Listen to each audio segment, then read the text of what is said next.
아멘.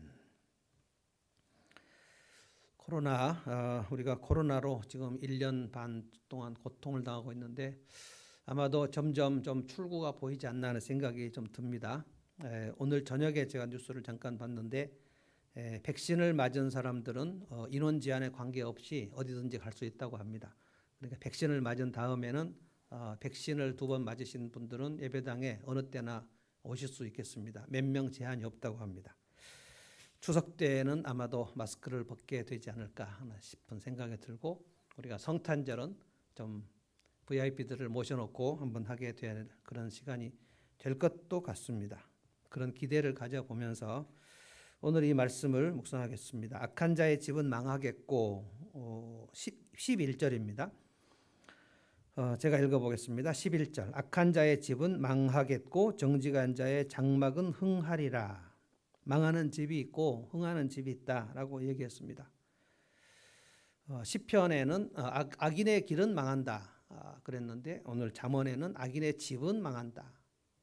시편은 이제 다윗이 거의 지었고요, 잠언은 솔로몬이 지었는데, 저는 가장 뭐라 그럴까, 충격적이라 할까, 황당하다고 그럴까, 이 잠언의 말씀을 다 지은 솔로몬, 이 잠언의 저자인 솔로몬이 그 말년에 악인의 길로 갔다는 사실을 우리가 생각해 보면 참 누구도 예외가 없다는 생각이 듭니다. 우리가 방심하면 우리도 악인의 길로 갈 수 있습니다. 의인을 말하되 지혜를 저장하는 자라고 그랬고요. 이 지혜 저장 얘기는 계속 나옵니다. 그런데 솔로몬은 마지막 말년에 지혜를 저장하지 않았어요. 지혜를 저장할 것인가? 그러니까 누구도 예외가 없고 이것은 자기가 선택하는 것입니다. 지혜를 저장하거나 아니면 지혜가 바닥나거나 하는 것은 내가 예금을 하거나 인출을 하거나 둘 중에 하나입니다. 돈을 많이 지출하면 인출이 많이 되는 거고, 돈을 벌지는 않고 수입은 없고 예금은 안 하고 계속 인출을 하면 그 가게는 부도가 나겠죠. 그런데 지혜를 저장하지 않는 사람을 악인이라고 얘기했습니다.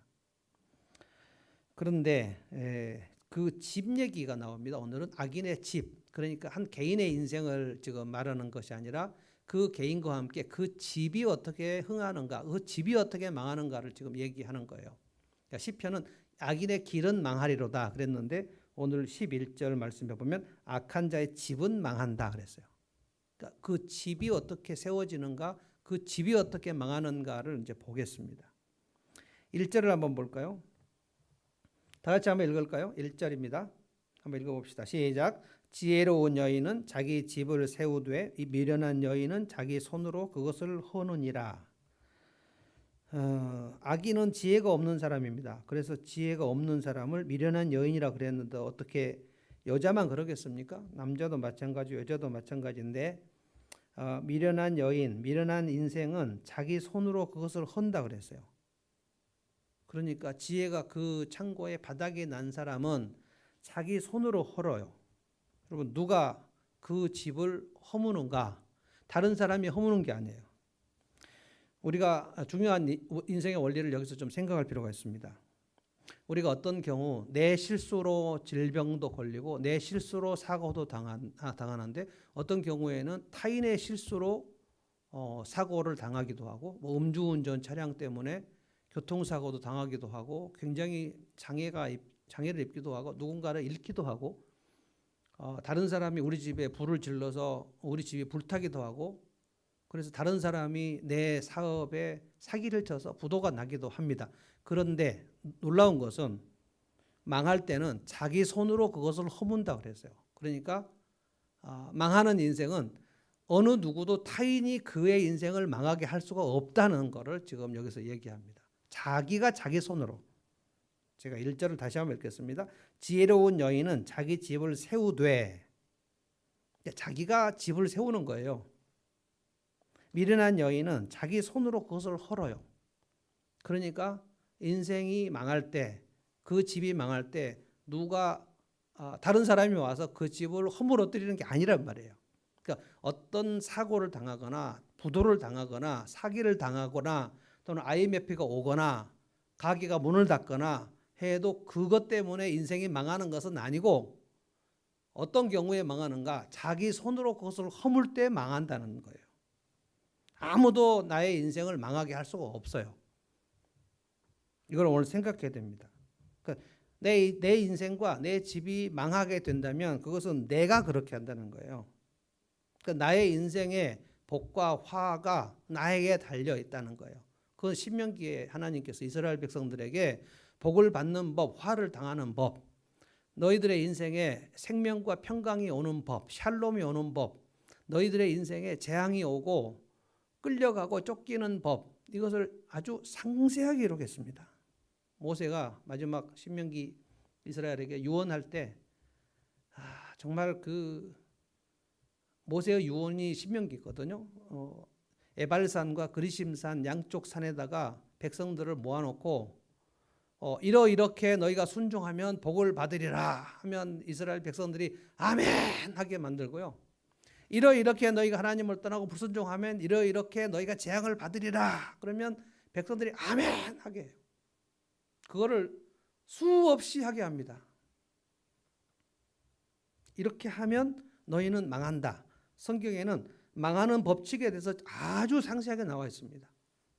근데 오늘 이 잠언은 정확하게 말했어요. 그 지혜가 바닥나면 망한다 그랬어요. 지혜는 뭐냐? 하나님을 경외하는 거예요. 그러니까 지혜가 바닥났다는 것은 하나님이 그 인생에 떠나는 것입니다. 하나님을 내가 가까이 모실 것인가 떠나게 할 것인가를 내가 한단 말입니다. 내가. 누가 나를 하나님을 떠나게 만드는 사람들이 있을 수 있어요. 거짓 교사들. 그러나 그 교사가 거짓 교사인가 진리를 가르치는 교사인가도 그 본인이 분별하게 되어 있습니다. 나는 성경을 잘 모르는데 성경을 안다고 하는 사람이 와갖고 나를 지금 이단으로 몰아갖고 나는 책임이 없어요 라고 얘기해도 아무 소용이 없다는 거예요. 성경을 누가 모르라 그랬습니까? 이단과 거짓 선지자들과 거짓 교사들을 너희가 분별하라 그랬어요. 그러므로 너희가 깨어 있어라. 강도들과 도둑들이 날 판을 칠 것이다. 빌립보 성도들에게도 얘기했습니다. 그리스도의 십자가의 원수들이 너희 교회 안에 있다. 조심해라. 그러니까 내가 망한 거야. 내가. 악인의 길은 망하리로다 할 때 그 악인 본이 자기 길을 망하게 하는 거고요. 오늘 11절에 악한 자의 집은 망하겠고 그런데 자기 손으로 그걸 허물어뜨린다는 거예요. 지혜가 바닥나면 어떻게 방법이 없습니다. 그러니까 어떤 사람이 망하는가? 그 지혜가 점점 창고에 바닥이 나는 경우 내 창고에 지금 지혜가 바닥이 났어요. 하나님을 어떻게 경외할 것인가에 대한 열정이 사라져가요. 그러면 그 본인은 모르겠지만 성경의 근거에서 이 사람은 지금 망하는 길로 가고 있다라고 생각하면 틀림이 없습니다. 그 사람이 지금 현재 어떤 지위에 있는가 그것은 중요하지 않습니다. 하나님이 낮추시면 그날 낮추십니다. 그 사람이 지금 어떤 위치에 어떤 재산이 있는가가 중요하지 않습니다. 하나님께서 망하게 하시려면 그날 망하게 하십니다. 그래서 중요한 두 가지를 생각해야 돼요. 첫 번째는 2절입니다. 2절. 정직하게 행하는 자는 여호와를 경외하나 패역하게 행하는 자는 여호와를 경멸하느니라. 그러니까 망할 사람들은 어떻게 한다? 여호와를 경멸한다 그랬어요. 그러니까 여호와를 경외할 것인가 경멸할 것인가도 자기가 선택하는 겁니다. 여러분들에게 모든 선택권이 다 주어져 있어요. 자유의지가 있습니다. 선악과를 따먹을 것인가 따먹지 않을 것인가, 내가 하나님의 말씀에 순종할 것인가 이 뱀의 말을 들을 것인가를 하와가 결정을 한 겁니다. 미혹이 한번 되면 덫에 걸리는 것처럼 방법이 없는 거예요. 한번 중독이 되면 그 중독에서 헤어나온다는 것은 정말 어렵습니다. 알코올 중독이나 니코틴 중독이나 아편 중독이나 어떤 종류에도 중독이 있어요. 이것과 내 영혼이 결합되는 겁니다. 결합이 되면 나오기가 어려워요. 올무에 걸리는 것처럼. 그래서 그 올무에 빠지지 않는 법을 잠언은 정말 얘기했습니다. 그런데 황당한 게 뭐라고요? 그렇게 다 말해놓고 솔로몬 자기가 올무에 빠져버렸다는 거예요. 그러니까 이 저자도 예외가 없었다는 것입니다. 설교자도 예외가 없고요. 어떤 사람도 예외가 없습니다. 여호와를 경멸하는 사람, 여호와를 경외하는 사람 둘 중에 하나예요. 사울을 보시고 다윗을 보십시오. 엘리 제사장을 보시고 사무엘을 보십시오. 엘리 제사장 시대에는 사사 시대입니다. 사사 시대 끝물. 그때 한나는 기도했지만 엘리는 기도하지 않았습니다. 엘리는 대제사장입니다. 그런데 기도하지 않았습니다. 엘리는 굉장히 눈이 어두웠다 그랬습니다. 그런데 엘리의 특징이 뭐냐면 하나님보다 자식들을 더 사랑했어요. 중독입니다. 하나님보다 더 사랑하는 것, 그거 있으면 하나님께서 그것을 아주 안 좋게 보십니다. 그래서 아브라함에게 그 100세나 돼서 낳은 아들, 너무 아브라함이 이삭을 애지중지하니까 하나님께서 테스트를 하신 거예요. 네 아들 독자 이삭을 내게 바쳐라. 하나님이 이삭 죽이려고 그러신 게 아니고 아브라함이 너무 그 이삭을 집착하는 거예요. 너무 사랑스러우니까. 하나밖에 없는 외아들. 이 엘리 제사장은 하나님께서 싫어하시는 모습들을 가지고 있었습니다. 엘리가 하나님 앞에 어떤 무슨 그 예배를 드리려고 하거나 기도를 하려고 하거나 영성을 붙들려고 몸부림친 기록이 나오잖아요. 엘리는 비둔하였다 그렇게 돼 있어요. 근데 엘리 제사장의 아들 두 사람은 더 비둔했고 더 패역했습니다. 하나님의 성전 제사를 아주 모독했어요. 이게 여호와를 경멸하는 거거든요. 하나님께 드리는 제사, 예배를 모독해요. 성전 제사 드리는 제물 고기를 꼬챙이로 찔러가지고 갖고 가서 먹어버리고 성전에 수동 주는 여인, 오늘날로 말하면 성범죄를 제사장이 저질렀다는 거예요. 그런데 아버지 엘리 제사장이 그 아들들에게 한마디로 그냥 얘기했습니다. 얘들아, 이스라엘에서 동네에서 소문이 좋지 아니하니까 너희들이 그렇게 안 했으면 좋겠다. 이 정도로 끝날 일입니까? 그냥 덮었다는 거예요. 그러니까 오늘날로 말하면 그 목회자들도 지금 굉장히 그런 문제가 많죠. 교회 공금을 횡령한다든지 그리고 교회의 자매들을 성적으로 괴롭힌다든지 이 두 가지 범죄를 엘리 제사장의 두 아들이 심심치 않게 했고 그리고 이스라엘 백성들의 소문이 흉흉했고 그러면 어떻게 해야 됩니까? 엘리 제사장의 두 아들을. 이 제사장들인데 징계를 해야죠. 엄히 징계를 해야죠. 그리고 파면을 하든지 해야죠. 너무 사랑했어요. 엘리의 가장 큰 죄는 하나님보다 자식을 사랑해서 그게 나옵니다. 그래서 하나님께서 엘리를 버리시기로 작정했는데 엘리의 집을 악한 자의 집은 망하겠고 11절 오늘 그래서 이 제목이 설교 제목 악한 자의 집은 망한다는 거예요. 엘리의 집을 하나님께서 끊어버리시려고 하세요. 그때가 블레셋. 그러니까 삼손 때부터 다윗까지 블레셋이 가장 이스라엘은 무서운 민족입니다. 블레셋. 다윗이 블레셋 장수 골리앗을 쳐 넘어뜨렸고 블레셋을 완전히 진멸했는데 다윗 시대에는 블레셋이 아무것도 아니었지만 삼손 그리고 엘리 그다음에 홈리와 비느하스 그리고 사울 시대까지 블레셋은 엄청난 강적이었어요. 블레셋이 쳐들어왔을 때 이 홈리와 비느하스 두 사람이 주도해가지고 우리가 승리하려면 이 언약궤를 맨 앞에 갖고 한번 나가보자. 자기들은 지금 부패가 가득한데 패역한데 언약궤를 가지고 한번 나가보면 우리가 이길 것이다.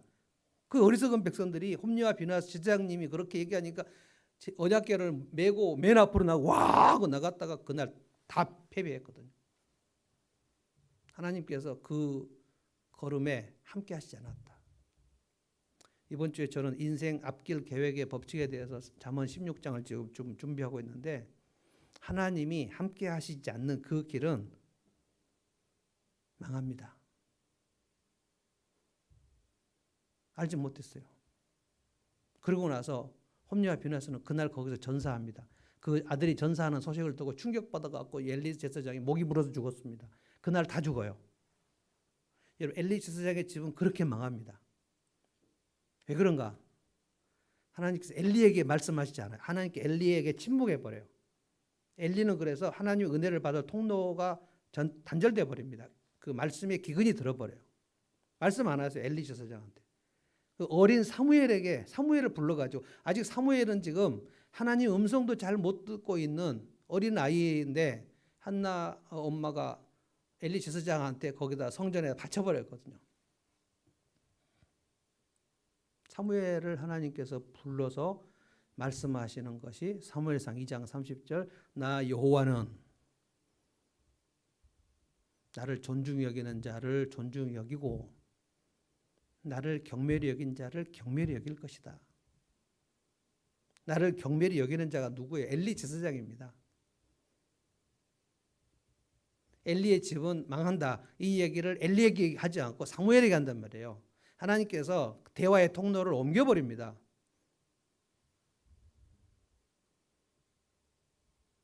다음날 아침에 엘리 제사장이 사무엘을 불러요. 하나님께서 뭐라고 하시더냐. 세상에 이거는 정말 하나님께서 그 제사장에게 말씀하지 않으셔갖고 어린 사무엘에게 하나님의 말씀을 들으려고 뭐라고 말씀하시더냐. 근데 사무엘이 그냥 그 얘기를 해요. 하나님을 경멸하는 자는 하나님이 경멸히 여기신다고 하셨는데요. 엘리가 직감을 하죠. 망하는구나. 그리고 아들 죽고 본인 죽고 목이 부러져 죽고 엘리의 집이 딱 끝나버립니다. 하나님을 경멸히 여기는 자는 11절 말씀입니다. 악한 자의 집은 망하겠고 끝내버려요. 하나님이 높이실 사람과 낮추실 사람을 하나님께서 정하십니다. 하나님은 높이시기도 하고 낮추시기도 하고. 엘리 대제사장이라는 것은 이스라엘 백성들 중에서 거기는 신정 국가이기 때문에 대제사장은 왕이나 왕보다 어쩔 때는 더 높은 그런 위치에 있는 것이죠. 하나님께서 그냥 수직 낙하 추락시켜버려요. 사울은 어떻습니까? 또 사울 왕도 하나님을 경멸히 여겼어요. 여러분 사울의 인생을 이렇게 계속 여러분 찾아보십시오. 사울이 하나님 앞에 엎드렸고 하나님 앞에 뭐 예배를 드렸고 하나님 앞에 전심으로 기도했고 찬양을 드렸고 이런 기록이 안 나옵니다. 그가 하나님 앞에 기도를 하려고 애를 쓴 사람은 반드시 성경에 그 기록이 나와요. 아무개는 하나님 앞에 전심으로 매달렸다 이렇게 나와요. 왜냐하면 하나님께서 그걸 보셨다는 거예요. 히스기야 보십시오. 히스기야. 하나님께서 히스기야에게 말씀하셨어요. 네 눈물과 네 기도를 내가 봤다 그랬어요.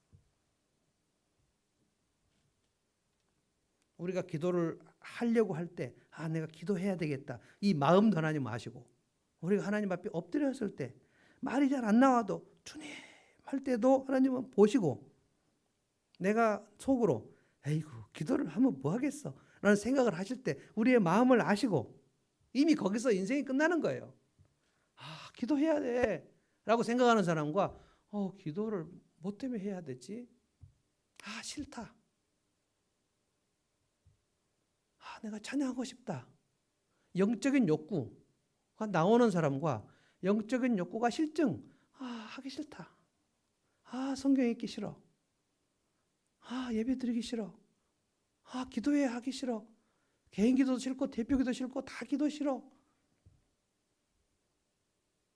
제가 이번 칼럼에 저는 기도를 못해서요 라는 제목으로 칼럼을 썼습니다. 잘 읽어보시기 바랍니다.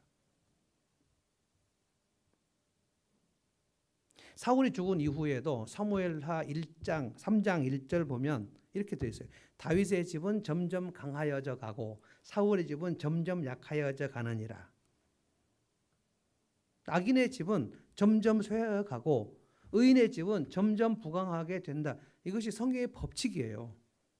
그런데 왜 쇠하여져 가는가? 엘리를 보시고 사울을 보십시오. 여호와를 경멸히 여겨요. 이게 2절입니다. 패역하게 행하는 자는 여호와를 경멸하느니라.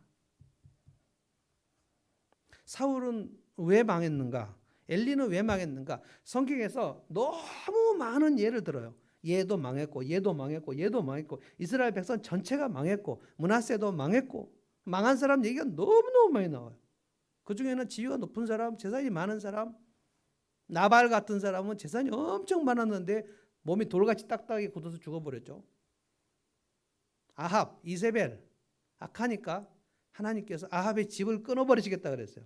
그래서 아합의 시체, 이세벨의 시체를 개들이 핥아먹게 하겠다라고 말씀하셨어요. 하나님 앞에 하나님을 너무 분노하게 만드시면 곤란합니다.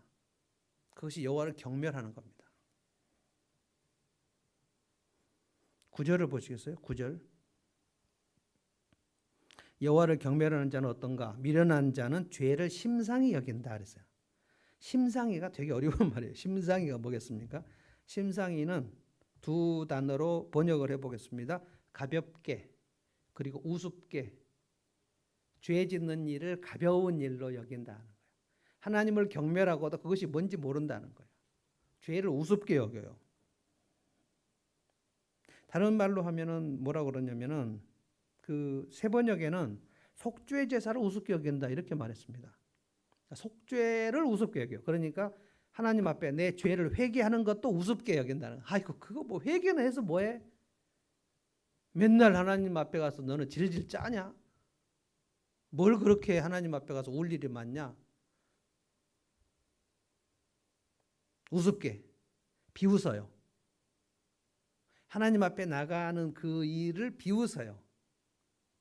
여러분 사울의 딸 미갈, 다윗의 아내였죠. 다윗이 하나님 앞에 전심을 다해 춤을 추는데 미갈이 그 창문으로 보면서 비웃어요. 그리고 직접 다윗이 이제 들어오니까 아이고 왕이 채통도 없이 백성들 앞에서 몸을 드러내면서 춤을 추더이다. 아이고 참 창피해 죽겠네. 비웃어요. 사울의 딸답죠. 죽는 일까지 자식이 없었다 그랬어요.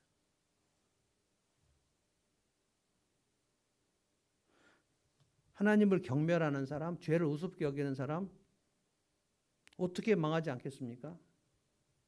근데 다윗을 보십시오. 다윗은 제가 여러 번 말했지만 아버지의 인정을 받지 못했습니다. 8번째 아들.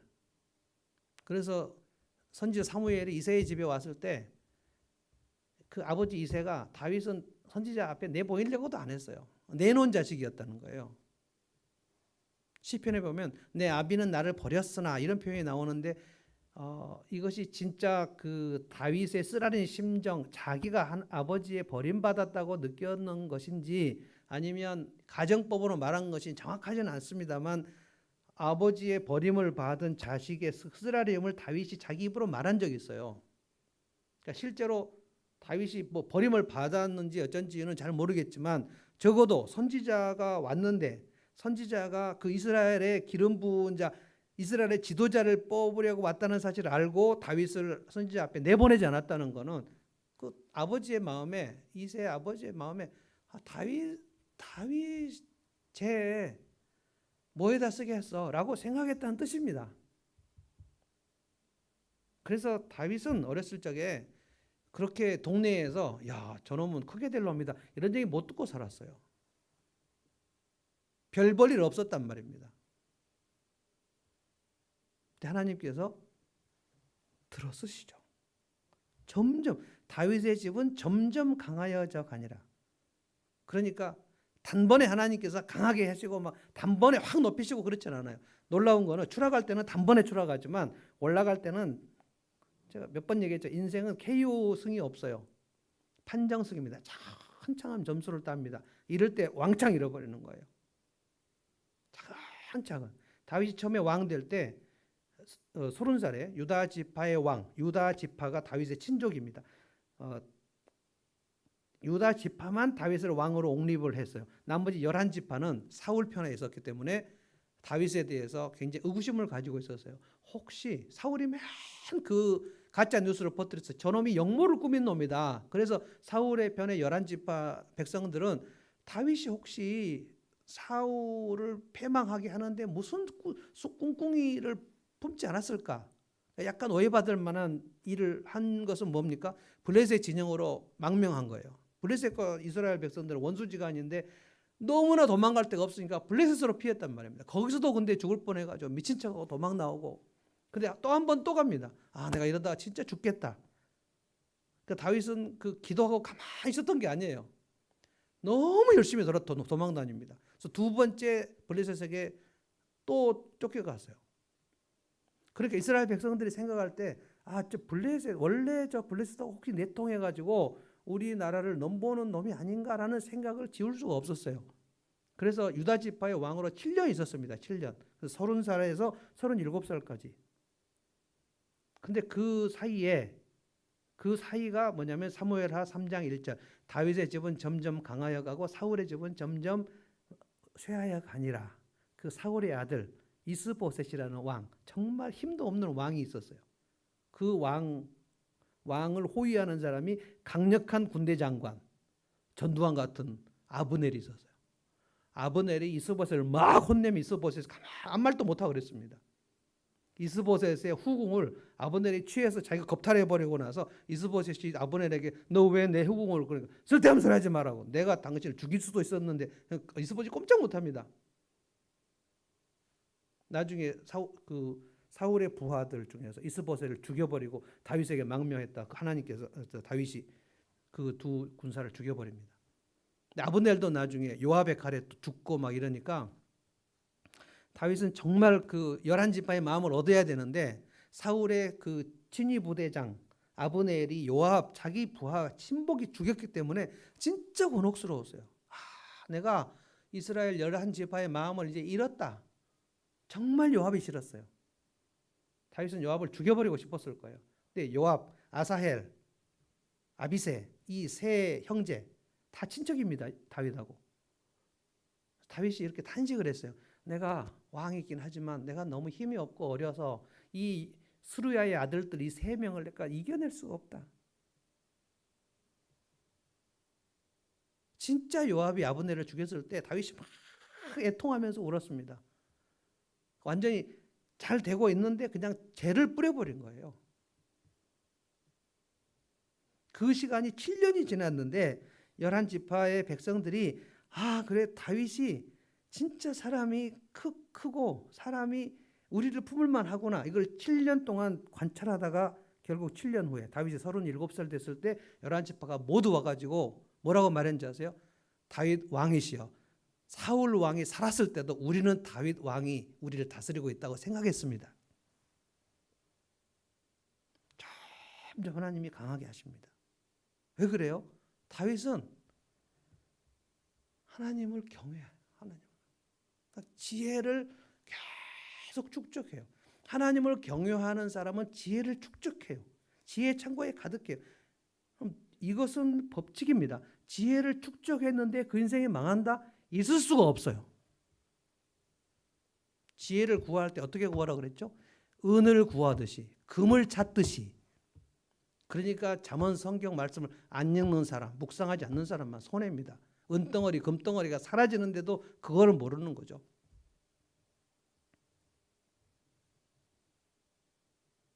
(12절) 보실까요? 12절. 어떤 사람은 사람이 보기에 바르나 필경에 사망의 길이니라. 자기가 볼 때는 이 길이 문제없다고 생각한다는 거예요. 지혜가 저장이 안 됐는데, 지혜가 바닥 났는데도 지금 내가 길이 문제없다, 노 프로블럼이라고 생각하는 거예요. 하나님 보실 때는 그가 지금 멸망의 길로 걸어가고 있는데 이제 곧 망할 것 같은데 하나님 보실 때는 망하는 거예요. 그런데 자기가 볼 때는 사람이 보기에는 바른 길처럼 보인다는 거예요. 여러분, 생명의 길, 좁은 길, 거기는 사람들이 많이 안 간다 그랬습니다. 좁은 길은 많이 안 가요. 왜냐하면 거기가 이상한 길처럼 보이니까. 순종하고 헌신하고 예배 드리고 이게 다 별것 아닌 것처럼 보인다는 거예요. 비웃어요. 좁은 길을 비웃어요. 그래서 넓은 길을 가는데 넓은 길은 사람들이 특징이 뭡니까? 수많은 사람이 간단 말이에요. 와, 여기가 진짜 길이구나 하고 쭉 가는데 거기가 필경의 사망의 길인데 여기가 지금 바른 길인 것처럼 가는 거예요. 하나님을 경멸하는 사람은 언제 망할지 모릅니다. 자기가 몰라요. 알면 그 길로 가겠습니까? 내가 지금 하나님을 무시하고 있는데, 사람도 무시하는 사람은 하도 많이 무시해서 내가 누구를 무시했는지 기억도 안 나요. 이러고 다니죠, 이러고. 영국에 제가 있었던 교회, 런던 한인교회, 대사관 부인 직원들 나오고 주재원들 나오는데 주재원 중에 그 아주 상층 주재원들이 나옵니다. 그 특파원들 뭐 이런 분들이 나옵니다. 박사들도 엄청 많습니다. 제가 그 교회 김북경 목사님 오라 그래서 35살에 갔는데 너무 사람들이 거만한 거예요. 뭐 삼성, 이사 뭐 이런 사람들 나오는 데거든요. 그래서 김북경 목사님이 그 교인들을 정말 싫어했어요. 아주 거만해. 제가 보니까 진짜 꼴이 사나운 거예요. 김복경 목사님이 저희 그 부목사가 그때 저는 파티였는데 부목사가 둘이고 파트가 하나였는데 그러니까 목사가 4명 아닙니까? 담임 목사, 부목사 둘, 저 4명인데 김복경 목사님이 그때 목회에 좀 냉소주가 있었던 것 같습니다. 제 생각에. 제가 틀릴 수도 있지만 설교하기 좀 싫었던 거 아닌가 싶어요. 그래서 그러면서 우리 다 목사인데 나만 설교할 수 없다. 그래서 한 달에 한 번씩 돌아가면서 설교하자. 주일날 대예배 설교를 돌아가자는 거예요. 전 중고등부 파트 목사인데 그래서 한 달에 한 번씩 설교를 대예배 설교. 그러니까 중고등부 설교하고 그 저쪽 거리 한 5분인가 떨어져 있는 거기서 설교하고 이제 정신없이 뛰어오면 이제 예배 시간에 설교할 수 있어요. 그때도 제가 잠언 설교도 하고 근데 이 멸시하는 얘기를 하는 것 같아요. 아마도 지금 생각하니까 잠언 본문 같습니다. 제가 35살인데 아주 정말 너무 당돌한 설교했죠. 한국에서 좀 제법 내놓으라 하는 분들 여기 지금 많이 모여 있는 것 같은데 박사학위 따거나 또 교수 좀 하고 이러거나 특파원이거나 내 지위가 좀 높다고 생각되시는 분들은 교회 안에 들어오실 때 기어 들어오시라고 그래서 악수를 할 때 목사들 악수할 때 이렇게 해요. 이렇게 너는 내 밑이다 뭐 이런 거 이렇게 근데 저는 막 그걸 못 봅니다.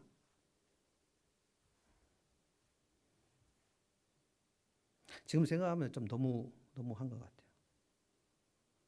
기어서 들으라고까지는 안 해도 되는데 좀 겸손하게 들어오십시오 이렇게 말해야 되는데 저도 그때 막 한참 팔팔해가지고 거만한 사람이죠. 거만한 사람.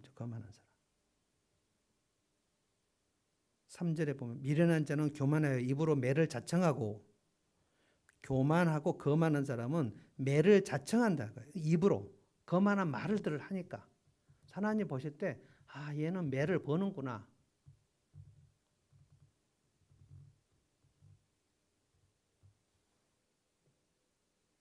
14절로 또 한번 가볼까요?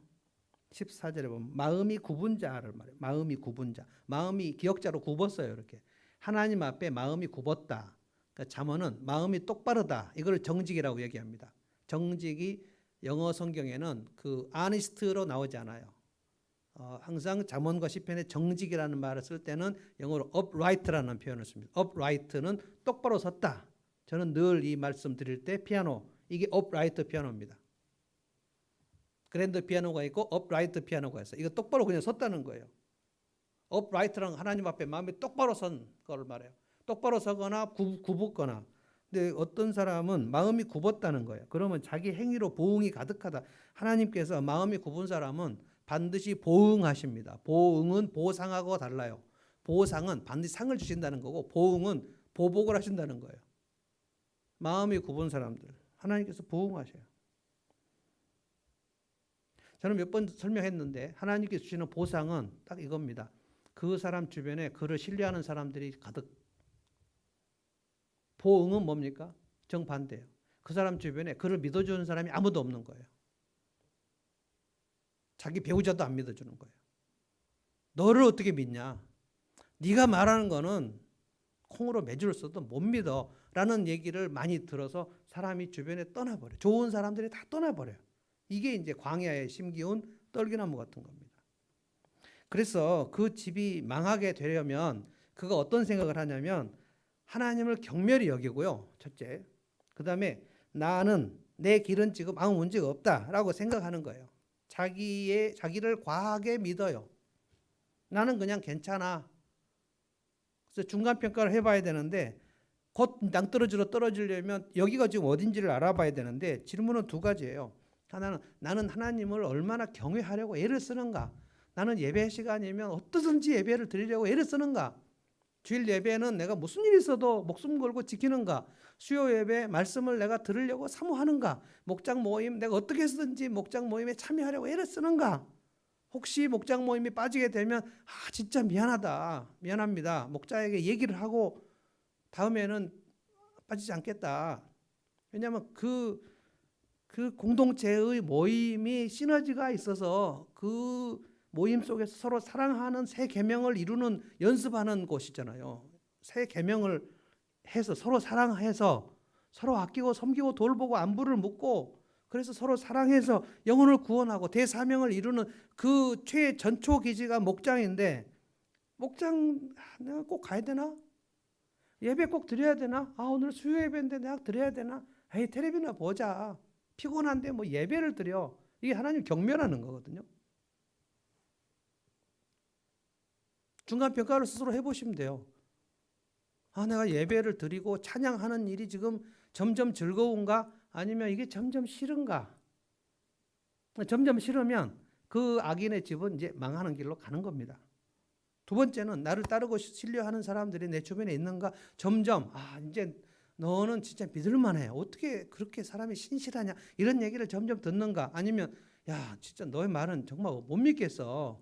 어떻게 사람이 그렇게 이랬다 저랬다 하고 정말 너무 심해 너는. 이런 얘기를 듣고 좋은 사람들이 떠나간다.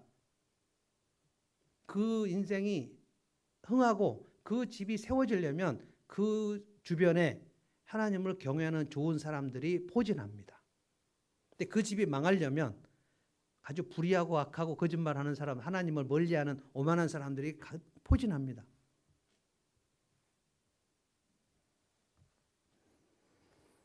그걸 오늘 생각해 보시면 돼요. 16절로 읽고 말씀을 마치겠습니다. 16절 한번 읽어봅시다. 다 같이 한번 읽어볼까요? 시작. 지혜로운 자는 두려워하여 악을 떠나나 어리석은 자는 방자하여 스스로 믿느니라. 방자하다. 마음이 붕 떴다 이 말이에요. 하나님 앞에서 마음이 붕 떴어요.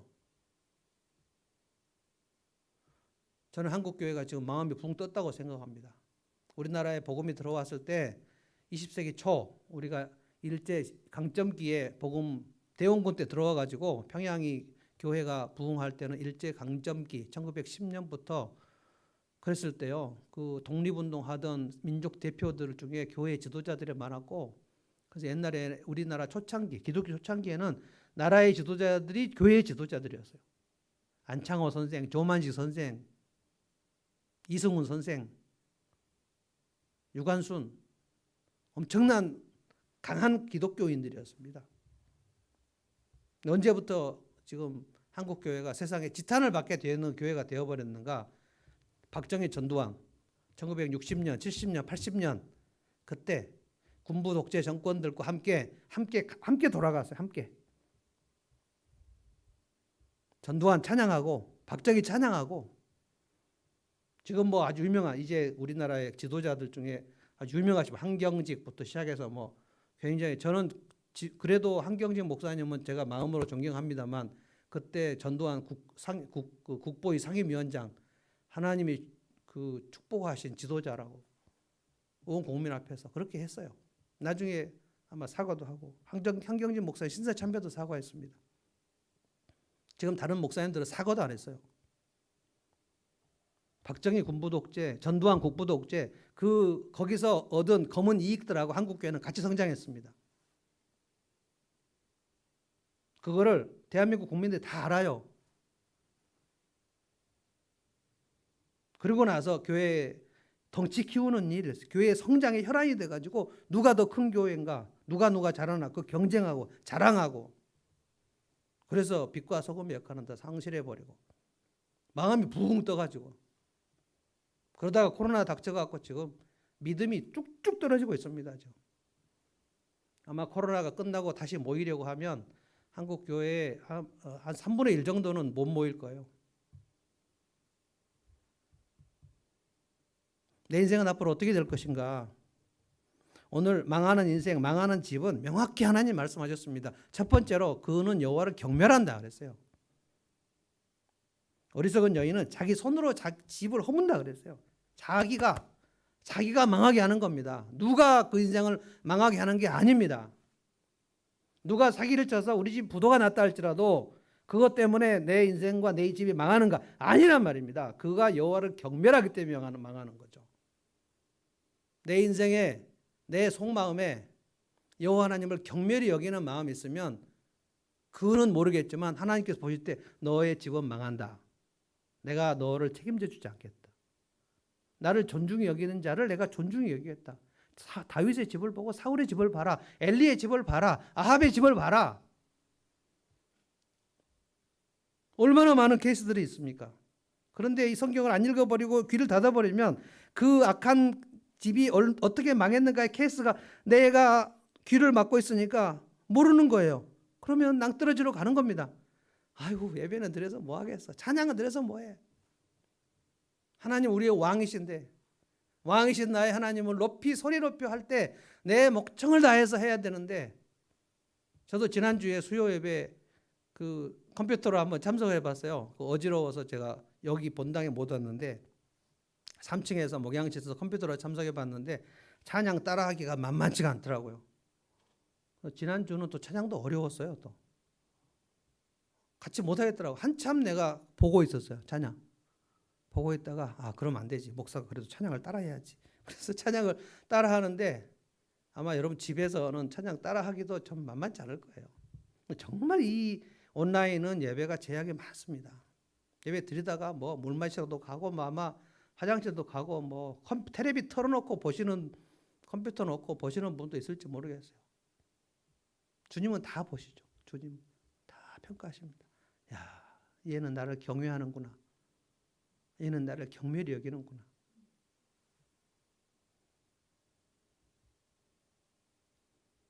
미련한 자는 죄를 가볍게 여긴다 그랬어요. 심상히 여겨요.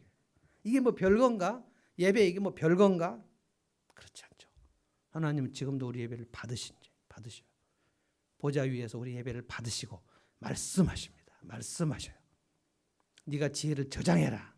저장하면 네 인생은 절대 망하지 않는다. 하나님을 경외해라.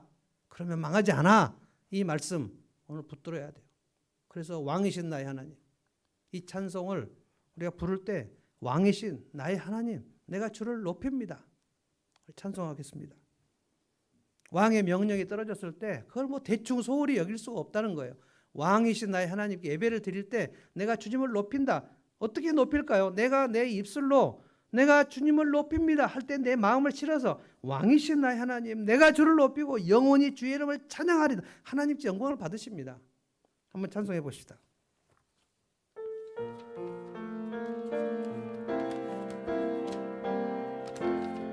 왕이신 나의 하나님, 왕이신 나의 하나님, 내가 주를 높이고 내가 주를 높이고 영원히 주의 이름을 영원히 주의 이름을 송축하리이다. 송축하리이다. 다시 한번 왕이신 나의 하나님, 왕이신 나의 하나님, 내가 주를 높이고 내가 주를 높이고 영원히 주의 이름을 영원히 주의 이름을